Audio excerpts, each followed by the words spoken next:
अस्सलाम वालेकुम जी बच्चों, मैं खुरम शहजाद से आलम। डियर स्टूडेंट्स, आपका मैथमेटिक्स टीचर।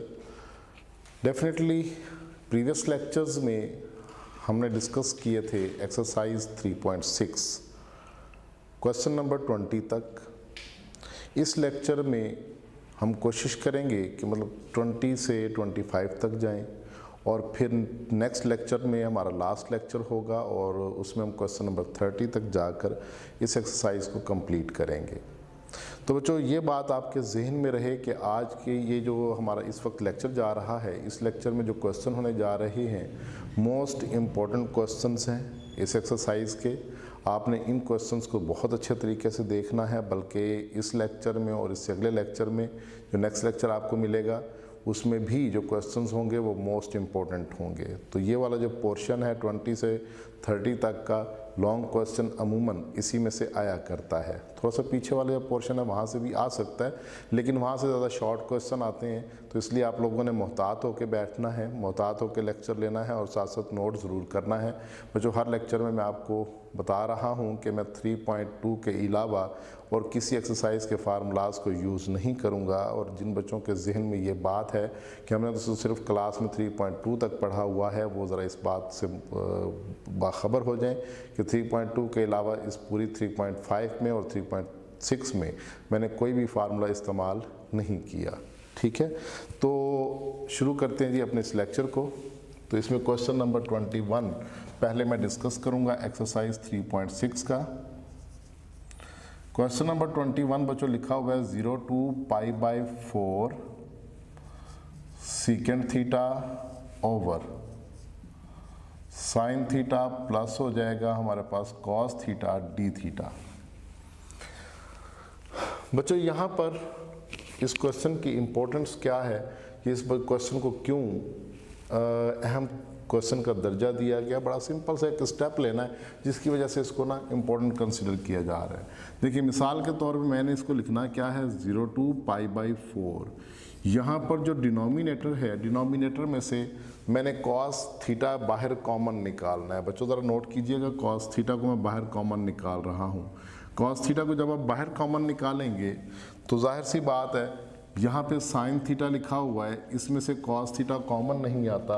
और आप लोगों को पता है कि जब कोई चीज़ कॉमन नहीं आ रही होती किसी टर्म में से, तो उस टर्म को हम उस वैल्यू से क्या कर देते हैं, डिवाइड कर देते हैं। तो मैंने साइन थीटा को कॉस थीटा से डिवाइड कर दिया। ठीक है, और इसी तरीके से ये कॉस थीटा बाहर जा चुका तो इसकी जगह 1 हो जाएगा, और ऊपर as it is secant theta जो है वो मेंशन है, लिखा हुआ है। तो डियर स्टूडेंट्स, यहाँ से आगे ये जो 1/cos बन रहा है, ये जो नीचे वाला cos लिखा हुआ है, इस cos को हम बात कर रहे हैं। ये जो cos थीटा लिखा हुआ है, इस cos को लिखा जा सकता है, ये देखिए ये लिखा हुआ है हमारे पास इन एक्चुअल 1/cos थीटा, और 1/cos थीटा का मतलब क्या है, सीकेंड थीटा है। तो बच्चों, यहाँ पे secant theta into secant theta क्या हो जाएगा, सीकेंड स्क्वायर थीटा। तो ये हो जाएगा 0 to π/4 secant square theta over ये sine theta over cos theta क्या बन जाएगा, टैन थीटा बन जाएगा, प्लस 1 डी थीटा बन जाएगा। तो इस सारे सवाल के अंदर अहमियत सिर्फ इस हिस्से की वजह से है, और इसके अलावा इसमें कोई अहम बात नहीं है। तो अब इससे होता क्या है, इससे होता ये है कि बच्चों नीचे फंक्शन बनता है, ऊपर उसका क्या बन रहा है, डेरिवेटिव बन रहा है। तो नीचे फंक्शन, ऊपर उसका डेरिवेटिव। तो फार्मूला मैं यहाँ पर लिख देता हूँ, मेंशन कर देता हूँ, ताकि आप लोगों को ये ज़रा हौसला रहे कि 3.2 का ही फार्मूला यूज़ हुआ है। नीचे फंक्शन है, ऊपर उसका डेरिवेटिव है, तो क्या होगा, लॉग नेचुरल, नीचे वाला फंक्शन लिखेंगे। 3.2 में हमने बच्चों ये फार्मूला डिस्कस किया था, तो यहाँ पे मैं लिखने जा रहा हूँ log natural tan theta plus 1। क्या हुआ, नीचे फंक्शन, ऊपर उसका डेरिवेटिव। टैन थीटा का डेरिवेटिव होता है सीकेंड स्क्वायर थीटा, 1 का डेरिवेटिव होता है 0, तो वो लिखने की ज़रूरत नहीं है। तो इसका मतलब है नीचे फंक्शन, ऊपर उसका डेरिवेटिव। तो लॉग नेचुरल नीचे वाला फंक्शन आ जाएगा। इसके बाद आप लोगों ने लिमिट लगानी है 0 to π/4। अब आपने इसमें अपर लिमिट पुट करनी है माइनस लोअर लिमिट पुट करनी है। देखें कितना आसान सा क्वेश्चन है। Log natural tan π/4 plus 1 minus हो जाएगा लॉग नेचुरल टैन 0 प्लस 1। तो बच्चों ये बनेगा मेरे पास log natural tan pi by 4 की वैल्यू 1 होती है तो 1 प्लस 1 आ जाएगा, माइनस tan 0 बच्चों 0 के बराबर होता है। ये ज़रा समझिएगा इस बात को, ये tan 0 जो है वो सारा किसके बराबर है, 0 के बराबर। 0 प्लस 1 1 हो जाएगा, और लॉग नेचुरल 1 जो है वो पूरा का पूरा किसके इक्वल है बच्चों, वो 0 के इक्वल है। तो अल्टीमेटली हमारे पास इसका जो आंसर आया वो किसके इक्वल आया जी, is equal to log natural 2। ये इसका आंसर आ गया, ठीक है। 1 प्लस 1 ये 2 हो गया। तो सिंपल क्वेश्चन था। देखिए इस क्वेश्चन में कोई ऐसा बात नहीं है जिसको कहा जाए कि मतलब ये बहुत लेंथ थी, ये मुश्किल क्वेश्चन होगा। सिर्फ कमाल इसमें ये है कि आपने ये कॉस थीटा बाहर कॉमन निकालना है, 1 ओवर कॉस की जगह सीकेंट थीटा लिखना है, और सीकेंट इंटू सीकेंट क्या हो जाएगा, सीकेंट स्क्वायर हो जाएगा, नीचे tan थीटा प्लस 1 हो जाएगा। तो नीचे फंक्शन, ऊपर डेरिवेटिव, लॉग नेचुरल नीचे वाला function, upper limit minus lower limit आप लोगों ने पुट करनी है। तो होप कि आप लोगों ने इस वीडियो को पॉज करके क्वेश्चन नोट कर लिया होगा। अगर नहीं किया तो वीडियो को पॉज करें और क्वेश्चन को डियर स्टूडेंट्स नोट करेंगे, ठीक है। अच्छा, वीडियो लेक्चर्स के दौरान मैं बताऊंगा कि आपने क्वेश्चन लाजमी, बार बार कहूँगा कि आपने क्वेश्चन नोट करना है हर सूरत में, जो मर्जी हो जाए, ठीक है। अगर क्वेश्चन नोट नहीं करेंगे वीडियो को पॉज करके तो इसका मतलब है आपको कहीं ना कहीं फिर समझ आना प्रॉब्लम होगी, गड़बड़ हो जाएगी। बच्चों एक और क्वेश्चन मेरे पास है जी, ये भी बड़ा अहमियत का हामिल है, क्वेश्चन नंबर 22। तो इसमें लिखा हुआ है -1 to 5 और फंक्शन है जी हमारे पास x माइनस 3 मॉड dx। बच्चों इसमें क्या दिया हुआ है आपको, मॉडुलस दिया हुआ है। क्या दिया हुआ है, मॉडुलस दिया हुआ है। तो इस मॉडुलस को ख़त्म करने के लिए हमारे पास क्या टेक्निक है, तो इसके लिए बच्चों आप लोगों को डेफिनेट इंटीग्रल की प्रॉपर्टीज़ डिस्कस करनी होंगी। तो यहाँ से आगे प्रॉपर्टीज़ का आना ज़रूरी है। तो ये आप प्रॉपर्टीज़ ज़रा याद रखेंगे। प्रॉपर्टीज़ हैं जी डेफिनेट इंटीग्रल की। पहली प्रॉपर्टी ये है कि a to b f of x dx हो तो बवक्त ज़रूरत इसको लिखा जा सकता है b to a f of x dx, और साइन क्या होगा इसका, चेंज हो जाएगा। यानी अगर ये पॉजिटिव है तो नेगेटिव हो जाएगा, नेगेटिव है तो पॉजिटिव होगा। अब हुआ क्या है, यहाँ पे जो लिमिट थी a टू b लिखी हुई थी, मैंने इस लिमिट की जगह चेंज कर दी, अपर को लोअर लिमिट बना दिया और लोअर को अपर लिमिट बना दिया। इससे क्या होता है, डेफिनेट इंटीग्रल का साइन चेंज हो सा जाता है। तो यानी आप लोगों ने ये पॉइंट जहन में रखना है कि लिमिट को आप इंटरचेंज कर सकते हैं, लेकिन जैसे ही लिमिट को आप इंटरचेंज करेंगे डेफिनेट इंटीग्रल का साइन क्या हो जाएगा, चेंज हो जाएगा। बच्चों दूसरी जो प्रॉपर्टी है डेफिनेट इंटीग्रल की वो ये है कि a to b f of x dx अगर किसी फंक्शन की इंटीग्रेशन हो रही है तो हम इस लिमिट को ब्रेक कर सकते हैं बवक्त ज़रूरत। हम इसको लिख सकते हैं a to c f of x dx plus लिख सकते हैं c to b f of x dx। जी वो जो प्रॉपर्टी हम यूज़ कर रहे थे, दूसरी प्रॉपर्टी इसमें क्या था, a to b f of x dx equal to a to c plus c to b। अच्छा ये c क्या है, ये c जो है वो बच्चों a और b के दरमियान कहीं पे कोई वैल्यू हो सकती है। कहीं पे दरमियान में, मतलब मैं ये नहीं कह रहा कि बिल्कुल मिड वैल्यू होगी, दरमियान में ज़रूरत के पेश नज़र कहीं पे भी ये वैल्यू हो सकती है। तो उस वैल्यू पर हम इसको क्या करेंगे, ब्रेक करेंगे। तो बच्चों अब आप लोगों ने करना क्या है, देखो मेरे पास -1 से 5 है, तो यहाँ पर आपने देखना है कि -1 और 5 के दरमियान किस वैल्यू पर मॉड का आंसर 0 हो रहा है।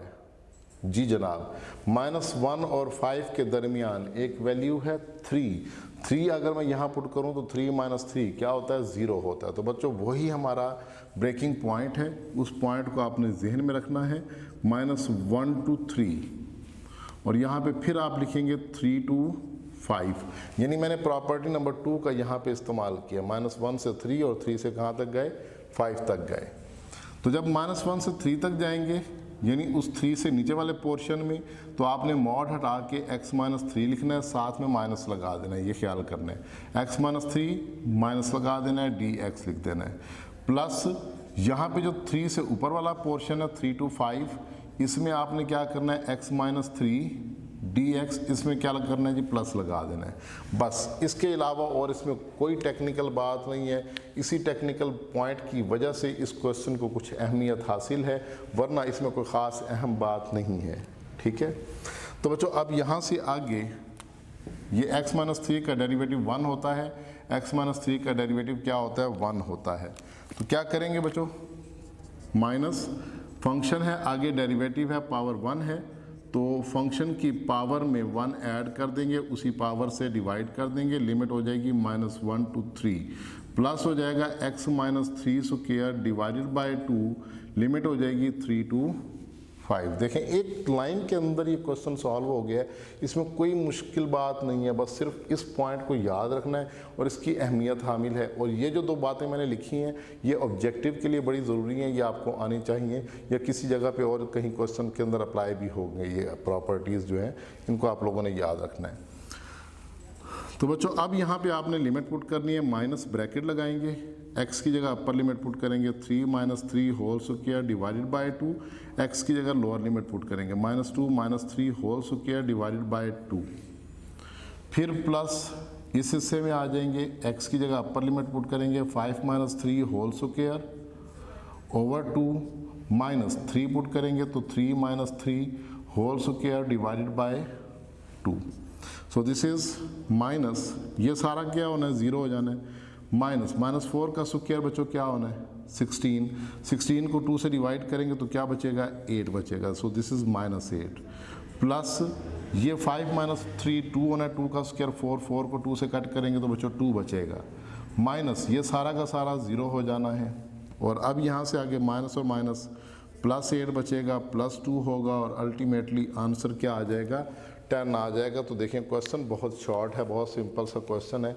अच्छा यहाँ पे मैंने थोड़ा सा डायरेक्ट कर दिया, होप कि आप लोग कर लेंगे। -1 -3 -4 होता है, -4 का स्क्वायर 16 होता है, 16 को जब 2 से कट करेंगे तो 8 बचेगा। तो ये कैलकुलेटर पे भी आप देख लेंगे तो आपको आसानी से आंसर मिल जाएगा। तो वीडियो पॉज कीजिए, क्वेश्चन नोट कीजिए ताकि मैं नेक्स्ट क्वेश्चन की तरफ जा सकूँ। जी जनाब, कर लिया है, ओके।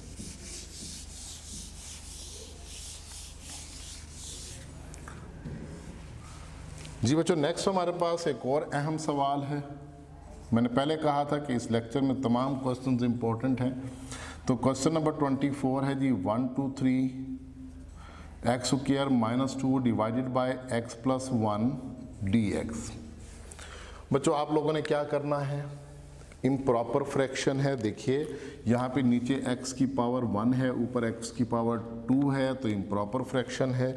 और हम जानते हैं कि अगर फ्रैक्शन इम्प्रॉपर हो तो हमें डिवाइड करना पड़ता है, तो हम क्वेश्चन के अंदर ही इसको डिवाइड करेंगे। x स्क्वायर -2 को x + 1 से डिवाइड कर देंगे, तो इसका मतलब है ऊपर आ जाएगा x, सो बनेगा x स्क्वायर प्लस x, नीचे साइन चेंज होंगे तो x स्क्वायर कट हो जाएगा, बाकी बचेगा -x -2, फिर कैंसिलेशन करेंगे -1 से, तो ये बनेगा -x -1 प्लस और प्लस x कैंसिल हो जाएगा और बाकी बचेगा -1। तो इसका मतलब ये हुआ कि इस फ्रैक्शन को डिवाइड करके हम यूँ लिख सकते हैं 1 2 3 ब्रैकेट में कोशेंट प्लस रिमाइंडर। अब प्लस रिमाइंडर करना था, -1 रिमाइंडर है तो प्लस -1 ओवर डिवाइज़र हो जाएगा dx। तो बच्चों इस क्वेश्चन के अंदर जो अहम पॉइंट है वो ये वाला है, इसकी वजह से इस क्वेश्चन को अहमियत हासिल है, वरना इस क्वेश्चन के अंदर कोई ख़ास बात नहीं है। तो देखो आप लोगों ने हमेशा याद रखना है कि जब भी आप मैथमेटिक्स के क्वेश्चन करते हो तो आप लोगों ने ये जहन में रखना है कि कौन सा पॉइंट बड़ा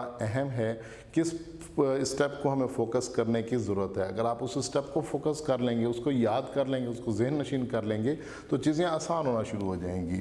तो आप लोगों ने बच्चों करना क्या है, -1 2 3 x dx हो जाएगा, फिर -1 2 3 1 dx हो जाएगा, फिर -1 2 3 1 ओवर x + 1 dx हो जाएगा। सो इस बात को लिखा जा सकता है, देखो x की इंटीग्रेशन क्या होगी, x स्क्वायर बाय 2, लिमिट हो जाएगी 1 2 3, ठीक है जी, लिमिट 1 2 3, -1 की इंटीग्रेशन x, लिमिट हो जाएगी 1 to 3, नीचे फंक्शन है, ऊपर डेरिवेटिव है log नेचुरल x + 1, लिमिट हो जाएगी 1 to 3। तो बच्चों अब आपने लिमिट अप्लाई करनी है, वैसे लिमिट सेम है, आप कॉमन भी निकाल सकते हैं वरना अलग-अलग भी अप्लाई करना चाहें तो आपकी मर्ज़ी है। तो यहाँ पे आप लिखेंगे 3^2 माइनस 1^2 माइनस ब्रैकेट लगा के upper limit 3 minus lower limit 1 minus bracket लगा के log natural 3 + 1 minus log natural 1 + 1 हो जाएगा। तो बच्चों अब इसको सिंप्लीफाई करते हैं, देखें ये हो जाएगा 9/2 और -1/2, सो दिस इज़ 8/2। ये सारे को मैंने हल करके डायरेक्ट लिख दिया 8/2 का। आप कैलकुलेटर से हेल्प ले सकते हैं। 3 - 1 2 होगा तो -2 बचेगा, माइनस हो जाएगा log नेचुरल 4, माइनस हो जाएगा माइनस और माइनस प्लस हो जाएगा log नेचुरल, बल्कि हम एक काम करते हैं, हम इसको ब्रैकेट अभी हटाते नहीं है, log natural 4 minus log natural 2 लिख लेते हैं और इसका एलसीएम लेंगे 2 2 ज़ार 4, 8 - 4 यानी इन दोनों को अलग सॉल्व कर लें। 2 2 ज़ार 4, 8 - 4 4 बचेगा 4/2 माइनस इसको log की प्रॉपर्टी यूज़ करते हुए सिंगल log बना लेते हैं, लॉगरिथम 4/2। बच्चों ये माइनस में डिवीजन हो रही होती है तो log की प्रॉपर्टी मैंने यूज़ की है। 4 को 2 से कट करेंगे तो 2 हो जाएगा, माइनस फिर ये 4 से 2 कट होगा तो log नेचुरल 2 बच जाएगा। So this is the required answer. इससे आगे ये सिंप्लीफाई नहीं होता, सो यही आंसर माना जाएगा। तो बच्चों इस लेक्चर के अंदर यहीं तक चलते हैं क्योंकि लेक्चर की लेंथ बढ़ रही है। तो इंशाल्लाह फिर नेक्स्ट लेक्चर में हम अपनी एक्सरसाइज 3.6 को कंप्लीट करेंगे, उसमें भी बड़े इंपॉर्टेंट क्वेश्चन आने हैं, उसको भी मिस नहीं करना। तो इंशाल्लाह नेक्स्ट लेक्चर तक के लिए मैं आपसे इजाज़त चाहूँगा। नेक्स्ट लेक्चर में मुलाकात होगी जी। अल्लाह हाफिज़।